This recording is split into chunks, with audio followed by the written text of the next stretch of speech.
Good morning, everybody. Happy Wednesday to you all. Hope your week and hope your morning is off to a good start. Mine has been a pretty good morning, a busy day ahead, but nonetheless a good start to it. Part of that I'm going to attribute to my nice cup of coffee here. Enjoying that third one this morning. We got a dark roast this time from that same coffee roaster in Atlanta. We wanted to order the one we like, double, but they weren't selling. I don't know if they're out of it or if it's a seasonal, just certain times a year.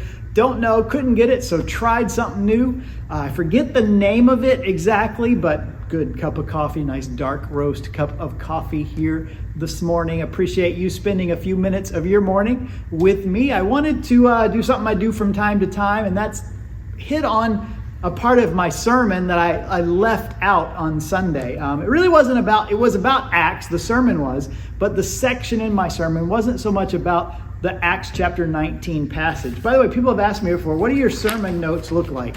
I don't know if you can see them very well, but these are my sermon notes. Actually, it's 3 pages there. I kind of have them pretty much typed out, outlined, some things highlighted, certain highlights, colors mean certain things. So, you know, it helps me if I'm trying to keep my place, looking over, I know. But I was looking at my notes after Sunday service and noticed that I had this section in there about Proverbs chapter 9. Now, the tie-in, if you were here Sunday, we were talking about the idolatry that was present in the city of Ephesus that Paul kind of caused to get bent out of shape. Demetrius, the silver merchant, was upset because he was losing money. The idols he sold of Artemis, because the temple was there, they were all kind of drying up because so many people had left the worship of Artemis and had begun to follow Jesus through the ministry of Paul and all those who were with him.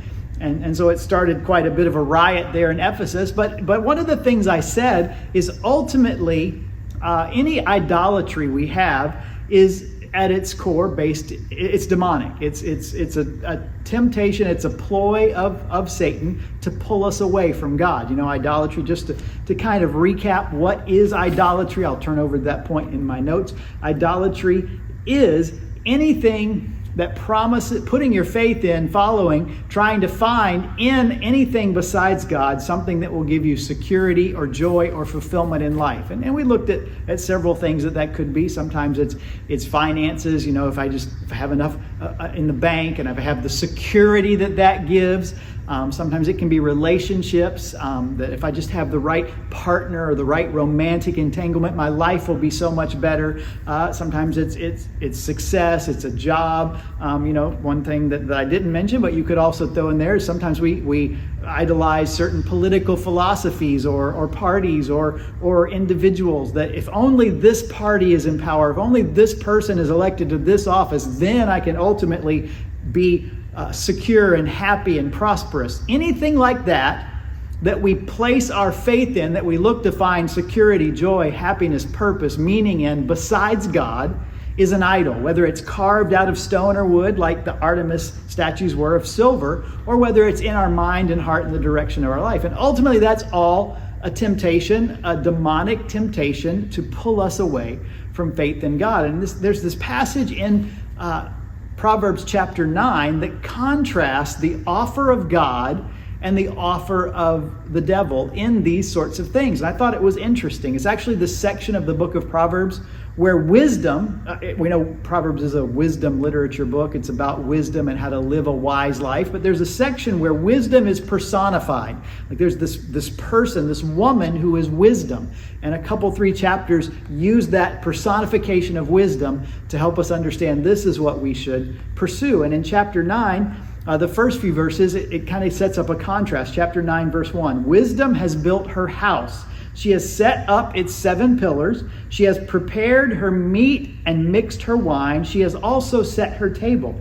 So she has sent out her servants, and she calls from the highest point in the city. Let all who are simple come to my house. To those who have no sense, she says, come, eat my food and drink the wine I have mixed. Leave your simple ways and you will live. Walk in the way of insight. So it's an invitation from wisdom as this personified character in the book of Proverbs to come to eat and drink and learn from wisdom so that your life will improve. And so the picture of wisdom ultimately is from God, and so it's the offer that God is extending to us throughout his scriptures and also in the book of Proverbs to come and learn his wisdom. And if we learn his wisdom, his ways, his word, our life will go well. So that's the offer wisdom makes. Well, a few verses later, there's another offer that's made. It's down just a little bit later in the same chapter, the end of the chapter, verse 13. It says this: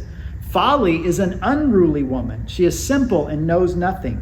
She sits at the door of her house, on a seat at the highest point in the city, calling out to those who pass by, who go straight on their way. Let all who are simple come to my house. To those who have no sense, she says, stolen water is sweet. Bread eaten in secret is delicious. But little do they know that the dead are there, and that her guests are deep in the realm of the dead." So here's another offer that's being made, in this case a personification of folly. And to follow wisdom brings life and good things.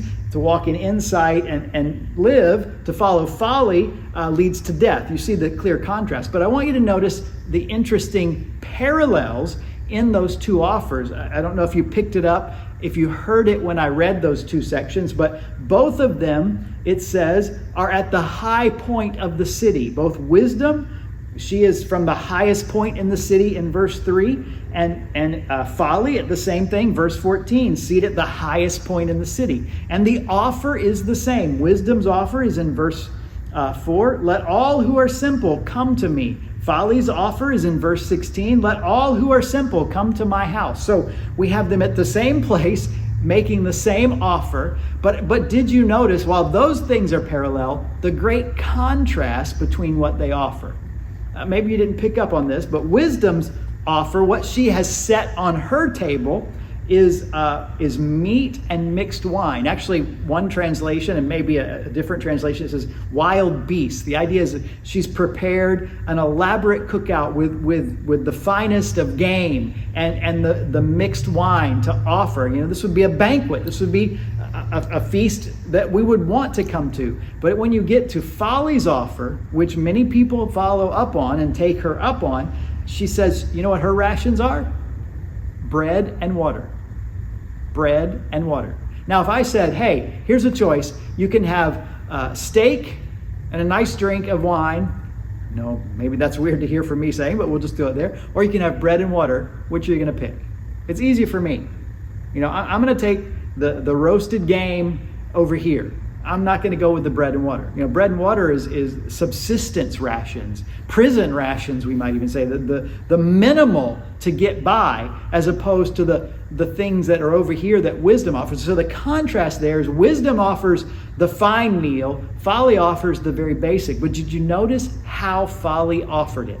It's not just water and bread. No. It's stolen water that's sweet, and bread eaten in secret is delicious. Do you see the twist that folly puts on it? I think this is the demonic twist that we're faced with. That if we're given a clear contrast, you can have the cookout and the good drinks, or you can have bread and water. We'd say, no, take me to the cookout.